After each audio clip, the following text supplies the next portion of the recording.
verbal and non-verbal communication. There are two types of communication. What are the two types of communication? Verbal and non-verbal. Verbal means the communication that you do with your mouth.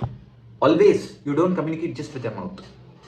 Correct? If I just sit here and if I just talk with my mouth, see, the entire speech is going to be about verbal communication. I'm going to tell you different types of verbal communication. It becomes boring, correct? Along with verbal communication, you have some expression, you have some body language.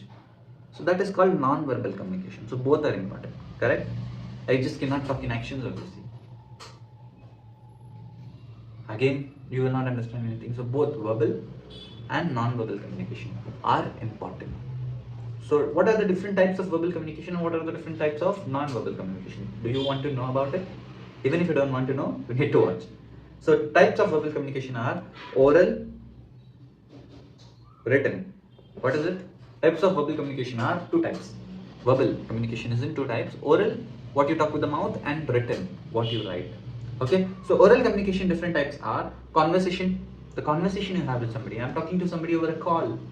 That is conversation or verbal communication.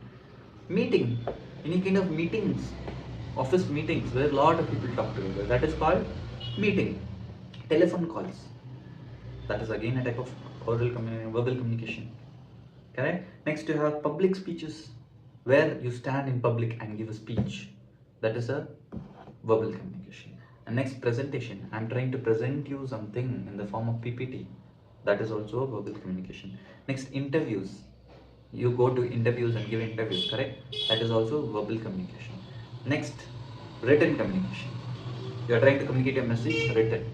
Maybe through WhatsApp message, maybe through email, maybe through letter. Letters are also type of written communication. All have their rules, correct? In WhatsApp, I cannot write a message like email. In letter, I cannot write the message like email. So everything has its own format and its own rules.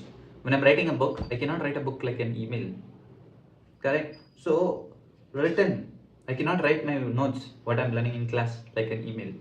So everything has different ways of writing. So email, letters, reports, company, after the speech you may, after this you can form a report, or after any meeting you write reports. So reports, text. If I'm messaging you, I will tell hi, how are you, how's the day. That is how you message, but you don't write an email like that, correct? I will not send you hi, hello, see, I want holiday. So that's not how you write an email. So text is different type of verbal written communication. Next you have social media posts. You have seen celebrities putting social media post, any kind of post. So that is again a type of verbal communication. Next, memos. These are different types of verbal communication, that is oral and written. And now whatever I told you was written. Now let's talk about non-verbal also, because all of you might be thinking what types can be there in non-verbal. So in non-verbal you have body language, para-language, proxemics,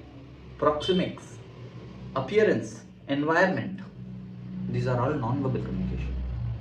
So first one, body language. When you talk about body language, posture, how I am sitting is very important. If I sit like this, my posture is different. If I sit like this, my posture is different. If I sit like this, my posture is different. So posture is very important in any kind of speech, in any kind of public speak. So body language, that is the posture, becomes very important. Next is gesture. What gesture I am giving you? See, look there, look here. Those are called gestures. Body. See, first was posture. How I am sitting. How is my posture? Is it confident or is it underconfident? Next is the gestures that I am using. That is called gesture. Next is facial expression. Am I smiling? Am I sad? Am I angry? So these are all expressions that you are going to give. And next is movement. How am I moving from place to place? Correct? So I come front, I come back, I go the side. That's it. All those are movement. Like I came front now to tell you clearly. That is called movement. And next you have para-language. So all these come under body language. They're all non-verbal communication. Next, under non-verbal, you also have para-language, which is tone of the voice. It's not non-verbal verbal communication. Verbal communication means speech. My words, that is verbal communication. My letters, my language. But the tone of the language, the voice in which I'm talking, the pitch, the loudness, that is called the non-verbal communication. Pitch, volume, speaking rate, how fast I'm speaking, how slow I'm speaking, all these are non-verbal communication. Next is proxemics, how close I am to somebody. The distance between two people while talking. Am I standing a meter away from you? Or am I standing near you while talking to you? Like how you talk with friends, standing very near to them. So that is called proxemics, distance. So physical space, what is the space between? And physical distance between communicators, between two people, the distance is called proxemics. Next, haptics, touch. Does it involve touch? Hi, how are you? How was the day? So touching somebody, shaking hand. All these are haptics. So that also is a type of non-verbal communication. If I shake hand with somebody, I'm just non-verbally I'm communicating with them, telling them hello. If I do like this, it means bye. That's a type of non-verbal communication. Next up, I'm trying to console somebody. Calm down. So that is non-verbal communication. Without speaking, I'm communicating that you need to calm down. Correct? So that is touch. Next, appearance. How is my dressing style? My clothing. How am I appearing?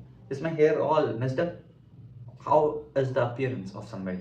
So that is very important. Accessories, because first impression is the best impression. Correct? All these are non-verbal communication. It gives a non-verbal communication. It communicates to the other person. If you get ready and go, the person will think that you are ready for the occasion. So that is non-verbal communication. Next is the environment. Physical setting. Where am I sitting? How's the environment? That also plays a role. Where I'm giving the speech. Is the place clean? Is the environment serious?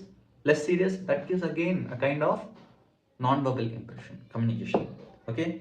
So how do you integrate non-verbal and verbal communication? How do you how do you use verbal and non-verbal communication together? So one is complementarity. Both verbal and non-verbal communication should complement itself. Correct? Like verbal and non-verbal communication should be complementing themselves. Whatever you are talking should be able to complement. So see, this is not complementing. My body language is telling something. I am talking something. Complement means what I speak. You can see, right? When I'm using the word speak, my actions are like that. About speech. So both are complementing itself. My body language is not talking something. I am not talking something. So complementing itself. So that is one way how you use verbal and non-verbal communication together. Both should complement itself. Then there should be congruence. Complement means not just matching itself. Congruence means what should happen together. My verbal and non-verbal communication should happen itself. Like I'm telling, see, I'm going to talk the speech with you. This is complementing. I told you I am going to talk to you and I gave the talking expression. But that is separate. It should be congruent. What should happen together. See, I am going to talk to you about public speaking. See, this is called congruency. Both are happening together. Next, active listening. Along with verbal and non-verbal communication, listening to the other person, actively listening. If I am talking to you, doesn't mean that I will not listen to you. If you are sitting in front of me and if you reply to me, I will listen to you. And listening doesn't mean only that. If I'm giving a public speak, it doesn't mean that only I talk. I should also listen to other people. Listen means I'm seeing other people. I'm seeing their body language. I'm trying to understand them as well. And feedback. You should be able to collect feedback, what the other person is telling. So all these are the ways to integrate verbal and non-verbal communication. Hope this video really helped you, and please make sure you don't miss any videos. And for that, what you have to do, I don't have to tell you, just click it immediately, the button below, and definitely comment down below what are your opinions about this course on public speaking.